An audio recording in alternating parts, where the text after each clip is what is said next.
In today's video, I'm going to teach you how to cancel subscription on Squarespace.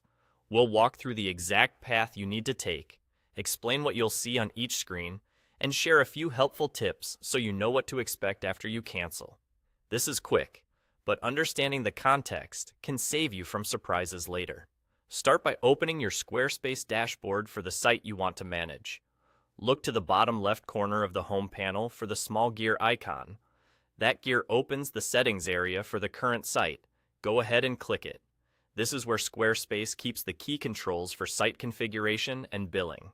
Inside Settings, find Billing, then choose Subscriptions. This section lists all active subscriptions associated with your site or account. You might see items like a website plan, commerce features, scheduling, domains, or email services, each shown with its status, price, and next renewal date. This page is the hub for managing renewals and cancellations. Select the specific subscription you want to end. When you click into it, you'll see more details, including the current plan, billing cycle, and the upcoming charge date. Look for the option to cancel or cancel subscription. Click it, then follow the on-screen prompts. You may be asked to confirm the reason for canceling and to acknowledge what will change once the subscription ends. Confirm to complete the process. That's all you need to do to stop that subscription from renewing. After you cancel, the subscription typically remains active until the end of your current paid period, and then it expires automatically.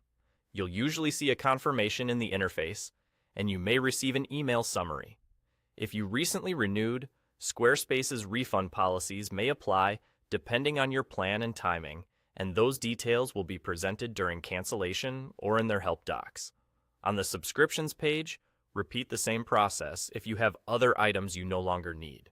For example, a site plan, a commerce add-on, or a scheduling subscription are managed separately, so you cancel each one individually by selecting it and choosing Cancel. Before you finalize multiple cancellations, review what each subscription controls. Ending a website plan affects site features and visibility, while canceling a commerce plan can impact checkout and orders. If your goal is to change your plan rather than end service, you'll find plan change options in the same area without needing to cancel outright. And that's it. Click the gear icon, go to Billing, open Subscriptions, select the subscription you want to end, and choose Cancel. You're done.